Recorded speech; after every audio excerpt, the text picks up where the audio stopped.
Hello നമസ്കാരം, ഒരു പുതിയ വീഡിയോയിലേക്ക് എല്ലാവർക്കും സ്വാഗതം. ഇപ്പം ഞാൻ നിൽക്കുന്നത് നമ്മുടെ കോവളത്തുള്ള ഉദയസമുദ്രയിലാണ്.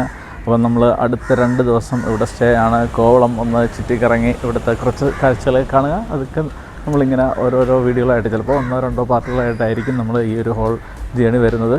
അപ്പോൾ അങ്ങനെയുള്ള ഒരു പുതിയ വീഡിയോയുടെ തുടക്കമാണ്. അപ്പോൾ നമുക്ക് നേരെ ഉദയസമുദ്രയെക്കുറിച്ചുള്ള വീഡിയോയിലോട്ട് കിടക്കാം.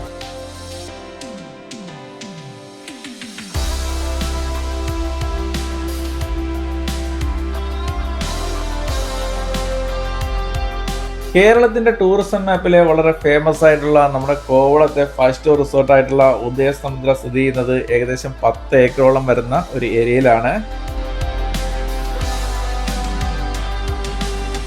ഇവിടുത്തെ ലോബി തന്നെ അതിവിശാലവും കേരളീയ തനിമയിലും അതുപോലെ തന്നെ വ്യത്യസ്തമാർന്ന നിറങ്ങളോടുകൂടിയ പലതരത്തിലുള്ള ചിത്രങ്ങളും ഒക്കെ ആയിട്ട് വളരെ മനോഹരമായി ആകർഷകമായി സജ്ജീകരിച്ചിരിക്കുന്ന ഒരു രീതിയിലാണ്. ഇവിടെ വരുന്ന ടൂറിസ്റ്റുകൾക്കായിട്ടുള്ള പലതരം ടൂർ പാക്കേജ് എല്ലാം ഉണ്ട്. അതിൻ്റെ വിശദമായ കാര്യങ്ങളെല്ലാം ഇവിടെ ഇങ്ങനെ ഡിസ്പ്ലേ ചെയ്തിട്ടുണ്ട്.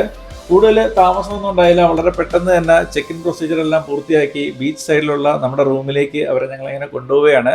ഇത് വളരെ വിശാലമായിട്ടുള്ള റിസോർട്ട് ആയതുകൊണ്ട് തന്നെ കുറച്ച് ദൂരം നടന്നു വേണം നമുക്ക് ഈ ബീച്ച് സൈഡിലേക്ക് എത്തിച്ചേരാനായിട്ടുള്ളത്. ഈ പോകുന്ന വഴിക്ക് നമുക്ക് ഇവിടെ ഒരു ഹെർബൽ ഗാർഡൻ എല്ലാം കാണാൻ കഴിയും.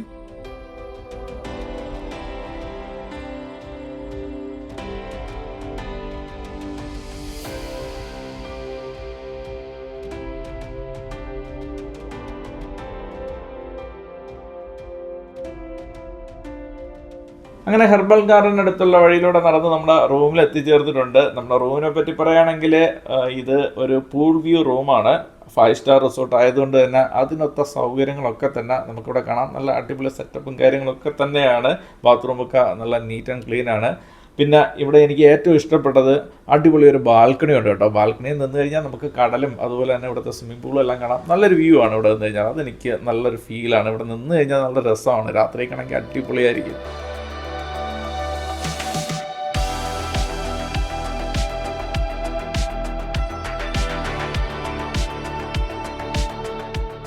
ഈ പൂളിനടുത്തേക്ക് വന്നപ്പോഴത്തേക്ക് നമ്മുടെ ഈ ബിൽഡിംഗ് എല്ലാം മോഡേൺ ആണെങ്കിലും കേരളീയ തനിമയിലുള്ള കുറച്ച് ആർട്ട് വർക്കുകളെല്ലാം ചെയ്ത് ഒരു കേരളീയ ശൈലിയിലാക്കി തീർക്കാനുള്ള ശ്രമങ്ങളെല്ലാം ഇവിടെ കാണാൻ കഴിയുന്നുണ്ട്.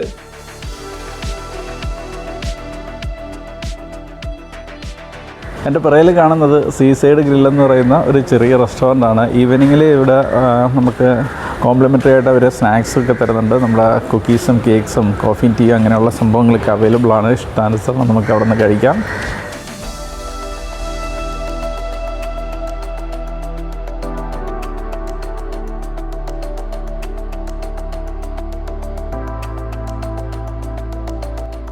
നമ്മുടെ ചേച്ചിയും നന്ദുവാണ് നമ്മുടെ കൂടെ ഉദയസമുദ്രയിലുള്ളത്. ഇപ്പം നമ്മൾ ഇവിടുത്തെ ഒരു പ്രൈവറ്റ് ബീച്ചാണ്, ഉദയസമുദ്രയുടെ പ്രൈവറ്റ് ബീച്ചിലാണ് നിൽക്കുന്നത്.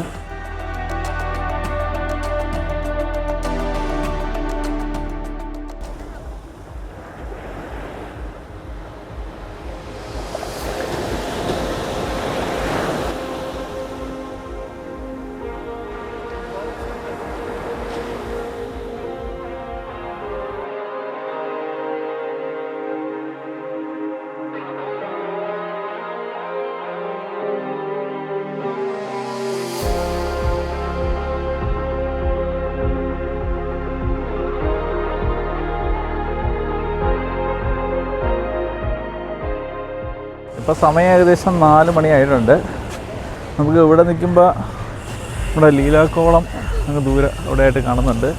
കോവളത്തെ ഏറ്റവും പ്രധാനപ്പെട്ട 2 ഹോട്ടലുകളാണ്. ഒന്ന് ഈ ലീലാക്കോളവും അതുപോലെ തന്നെ ഈ ഉദയസമുദ്രയും. ഇവിടെയെന്ന് പറഞ്ഞു കഴിഞ്ഞാൽ ഈ നല്ല കടൽ തീരം ഉള്ളതുകൊണ്ട് ഒരുപാട് കല്യാണങ്ങളെല്ലാം ഈ ഏരിയയിൽ നടക്കാറുണ്ട്.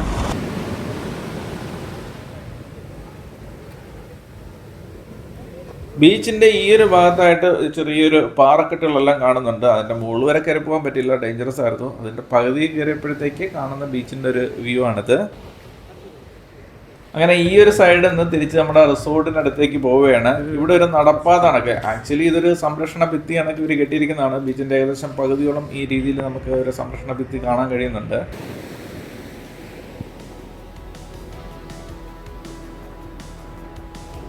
ബീച്ചിൻ്റെ ഈ ഒരു സൈഡിൽ നിന്ന് റിസോർട്ടും അതുപോലെ ബീച്ചും എല്ലാം ബാക്ക്ഗ്രൗണ്ടായിട്ട് കുറച്ച് ഫോട്ടോസ് എല്ലാം എടുത്തു.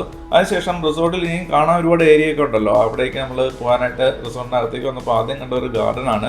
അതിൻ്റെ സെൻട്രലായിട്ട് പഴയ ക്ഷേത്രങ്ങളിൽ കാണുന്ന തനിമരം ഉണ്ടല്ലോ, ഒരു വിളക്ക്, അതെല്ലാം ഇങ്ങനെ വെച്ചിട്ടുണ്ട്.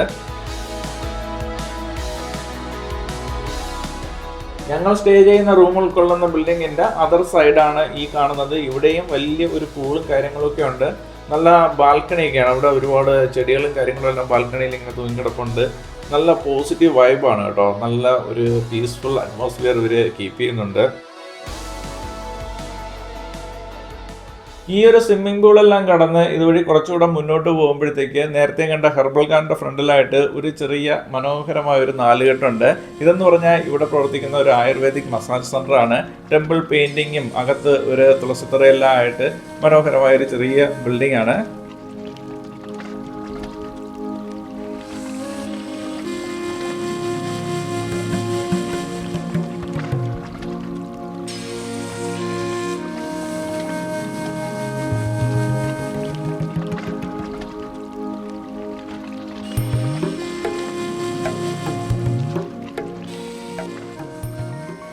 ഈ ഉദയസമുദ്ര റിസോർട്ടിൽ എനിക്ക് ഏറ്റവും ഇഷ്ടപ്പെട്ടതും മനോഹരമായി ഫീൽ ചെയ്തതും ഈ കാണുന്ന ഓപ്പൺ ഏരിയയാണ്.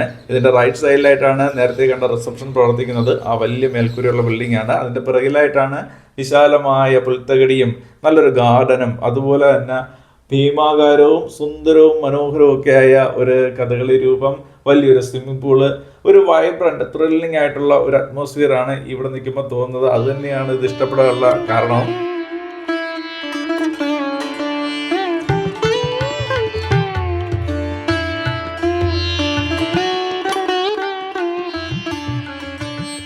ഈ ഒരു ഗാർഡൻ്റെ എല്ലാം പിറകിലായിട്ട് കാണേണ്ട ഒരു സ്ഥലമുണ്ട്. സ്പെഷ്യൽ കളക്ഷൻസ്, നല്ല നല്ല ഓർണമെൻറ്റ്സ്, അത് ഈ സ്റ്റോണെല്ലാം വെച്ച വെറൈറ്റി ആയിട്ടുള്ള കളർ കോമ്പിനേഷനെല്ലാം വരുന്ന ഓർണമെൻറ്റ്സ്, പിന്നെ പലതരത്തിലുള്ള കരകൗശല വസ്തുക്കൾ, സുവനീർ ഐറ്റംസും ഒക്കെ ആയിട്ട് പലർക്കും നമുക്ക് ഗിഫ്റ്റൊക്കെ കൊടുക്കാൻ പറ്റിയ ഒരുപാട് സംഭവങ്ങളെല്ലാം കിട്ടുന്ന ഒരു സെറ്റപ്പ് ഇവിടെ ഉണ്ട്.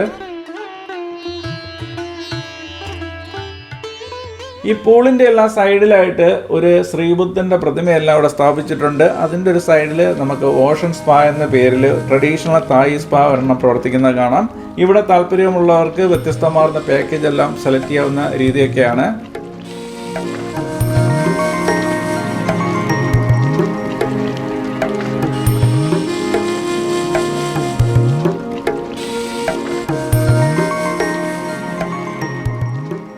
നമ്മുടെ ഉദയസമുദ്രയുടെ വീഡിയോ ഇവിടെ തീരുന്നില്ല. വീഡിയോ ഇനിയും കണ്ടിന്യൂ ചെയ്യുകയാണ്. ഞങ്ങൾ വന്ന ദിവസം ഞാൻ ഓടിച്ച് നമ്മുടെ സ്റ്റേ ചെയ്യുന്ന ഏരിയയും അതുപോലെ തന്നെ ബീച്ച് സൈഡും ഒക്കെയാണ് നമ്മുടെ ഈ ഒരു വീഡിയോയിൽ കവർ ചെയ്തത്. അപ്പോൾ അടുത്ത വീഡിയോ ഇതിൻ്റെ ബാക്കി കാര്യങ്ങളും എല്ലാം ആയിട്ടും നാളെ രാവിലെ ബ്രേക്ക്ഫാസ്റ്റും മറ്റന്നാൾ രാവിലെ ബ്രേക്ക്ഫാസ്റ്റും അതുപോലെ ബാക്കി നമ്മളിവിടെ നിന്ന് പോകുന്ന കാര്യങ്ങളെല്ലാം 1 by 1 ആയിട്ട് ഇങ്ങനെ വന്നുകൊണ്ടിരിക്കും. അപ്പോൾ ഈ വീഡിയോ ഞാനിവിടെ അവസാനിപ്പിക്കുന്നു. അപ്പോൾ ഒരു പുതിയ വീഡിയോ കാണാം. ഷാബിൻ ചിറ്റിലേക്കാണ് സൈനിങ് ഓഫ്.